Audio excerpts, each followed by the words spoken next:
now? You know what? My grandfather was a really big boxing fan, Mm-hmm. and you know, I grew up watching a lot of fights. You know, I could remember as far as back, you know, when Ray Leonard beat Tommy Hearns. You know, like I really grew up just around the sport, and I was always an athlete. I played high school basketball, played football, and I played baseball. And I hurt my knee my senior year of high school, and I always loved boxing, and I you know, played around with it in the street, but I wasn't serious about it. And once I hurt my knee, I kind of realized that basketball wasn't going to be it for me, even though I was, you know, I was on my way to college. And I just started boxing. And you know, it was tough to box when I had a full-time job and I was going to college, so I never like turned pro or anything, but I just did it just because I liked it. And I would just go to the gym and just spar different guys and just learn. And you know, I was a little older after high school. Obviously I was 18, 19, so I knew I wasn't going to be a professional fighter, but I knew it was something that I always wanted to get into. And I wanted to box myself just so I could know what it would be like to train somebody one day.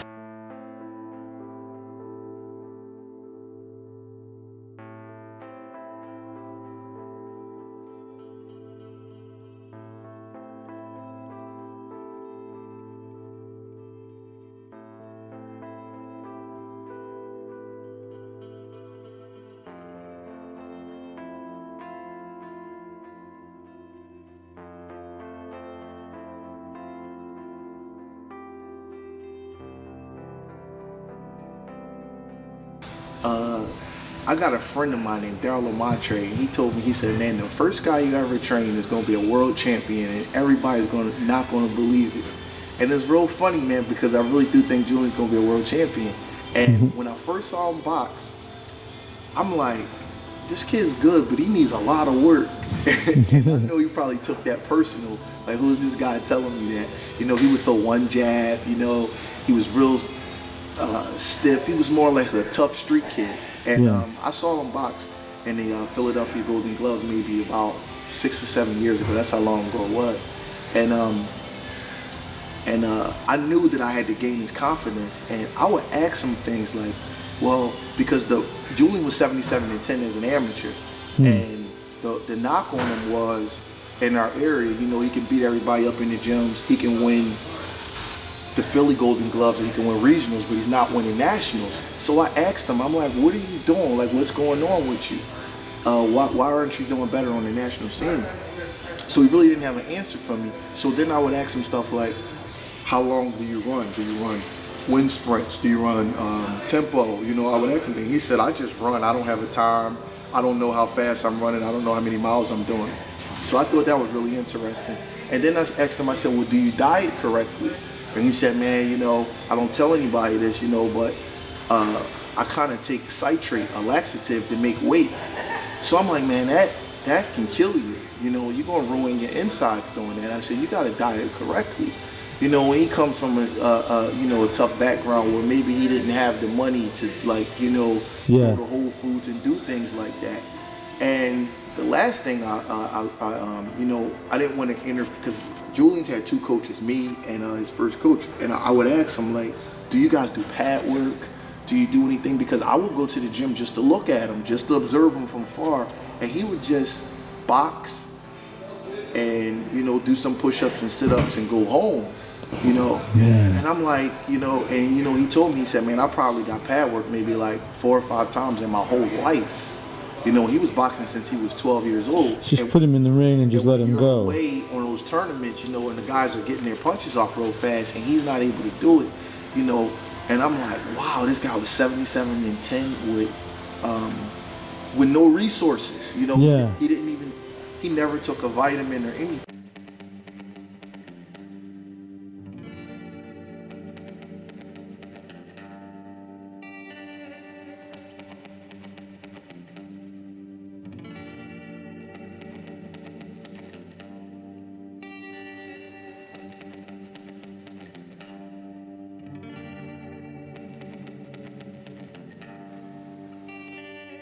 So I just kind of just made it my own special project. Don't get me wrong, he wasn't Butterbean. The kid can naturally fight his butt off, you know what I mean? But I was just saying, I just knew he had a high upside. You know, I'm like, man, he has a tremendous upside because he's doing this well. He was ranked all the way to 3 in the country at 152 pounds. And I'm like, he's doing all of this with no resources. He wasn't taking vitamins, he wasn't dieting, he wasn't running correctly. I don't like to use the term strength and conditioning, but he was, you know, he really wasn't doing anything in that. He was just boxing, shadow boxing, and going home. You know what I mean? Yeah. So I knew he had a really high upside. So I took it upon myself. You know, I said, you know what? I'm gonna help this kid out, man, because I think that with, you know, I know that I don't have a lot of experience as a professional trainer. This was 4 years ago. I said, but I got a lot of knowledge in boxing, and I'm going to help him. You know, and slowly but surely, you know, I would tell him certain things.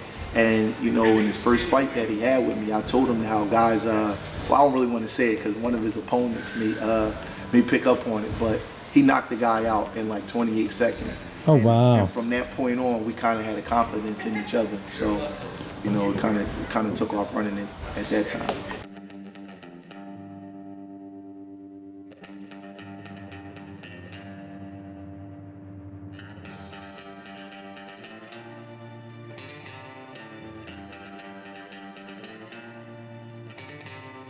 All the other blinds. And that's the reason why I came out here, Mike, because as good as a fighter as Julian is, and he's kind of, you know, one of the hottest prospects around at this time, Yeah. I knew that it was a weakness as far as I knew something was lacking in his nutrition. You know, it's things that I know about him that I see that nobody else was able to see. Sure. So when Victor approached me, you know, when we became cool, and actually I got the Virgil Hunter is the first person that told me how good Victor was, you know, so I always had it in my mind. He was really good at nutrition. And he took Julian's blood, and some of the things that I suspected to be wrong was wrong as far as deficiencies, because when you got these kids working out for 2-3 hours a day, and then, you know, and they're not on any type of supplements to replenish what they're losing. No minerals, anything. They're going to have a deficiency in minerals, and I noticed he would keep getting sick every time he would cut weight. You know what I mean? And I'm not a sports scientist, but I know that something's wrong. He would always catch a cold. He would always get a cough. He would get sick every time. I mean, he's 15-0, and every fight, the same exact thing would happen 2 weeks out before a fight. So I knew that there was some type of problem.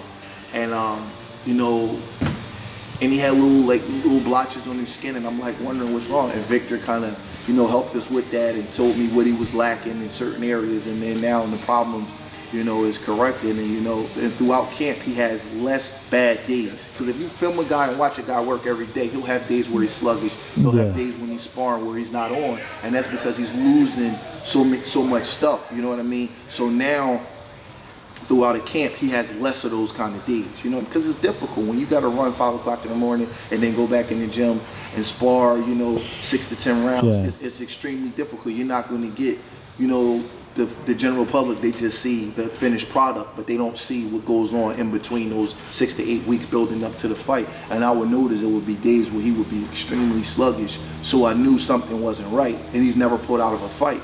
You know what I mean? So we would kind of just fight through it on our own. You know what I mean? Just from, you know, just the little knowledge that I had as far as, you know, just building up his immune system and things like that. But taking Victor's supplements, it helps with all of those kind of, everything kind of coincides now. So now I see a difference in him. Even when he's cutting weight, he doesn't have like that weak day where he's like, man, I can't do anything, man. I don't want to spar today. He's good now, you know.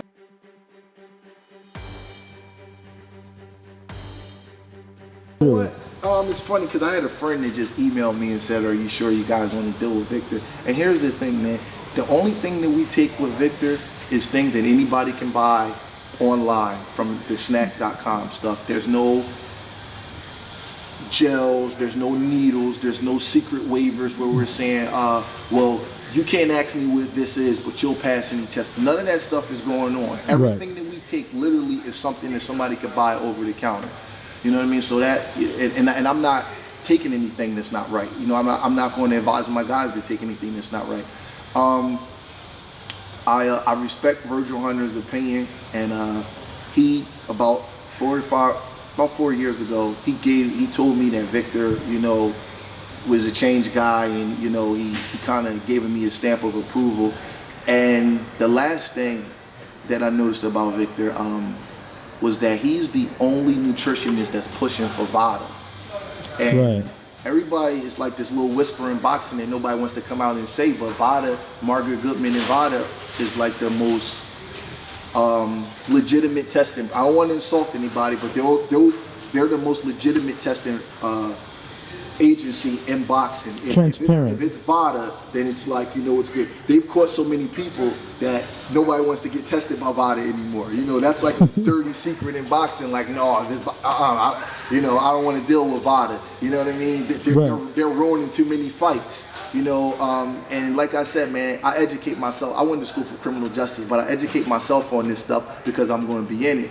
And you also helped me out a lot with I don't know if I'm gonna say it right, the carbonite isotope testing, as far as the testosterone and things like that, and VADA test for that. So, you know, once I saw all of that, and you know, I said, you know what, I guess the guy couldn't be half bad, but I didn't go out seeking his help. He approached me at Julian's fight in December with Orlando Lara. He saw how I was replenishing him. And he was like, man, that's exactly what we do. You know, that's really good. And, you know, give me a number, we'll talk. And I guess he did some research on Julian and saw that he was a good fighter. At the weigh-in on the Devin Alexander, Sean Porter undercard, Paulie Malignaggi fought Zab Judah, Julian fought Orlando Lara that night. And he was really impressed. And then he sent me some stuff, and, you know, and just things just went from there. And we just finally had some time to get out here and do some training.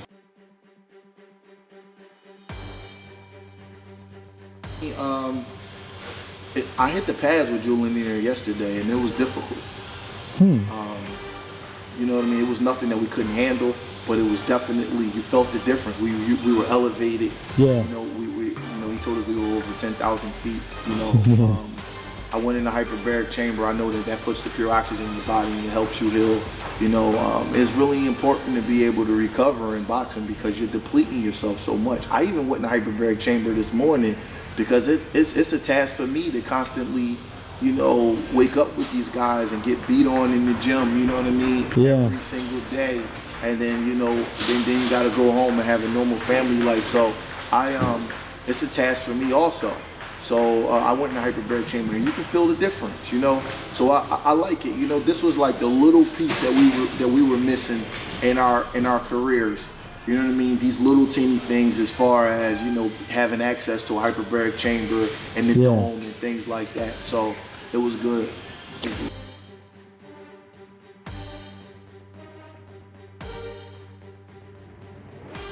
And with boxing, these young guys, you have to earn their confidence. So when you tell them something, it has to work. Because if it doesn't work, they're not going to trust you. Sure. So I've always been good at that in my life, and I don't know, man. Some people just, you know, just have certain abilities, and like I said, I've always been able to be really analytical but fair, and I've always been able to assess a problem and be able to solve it.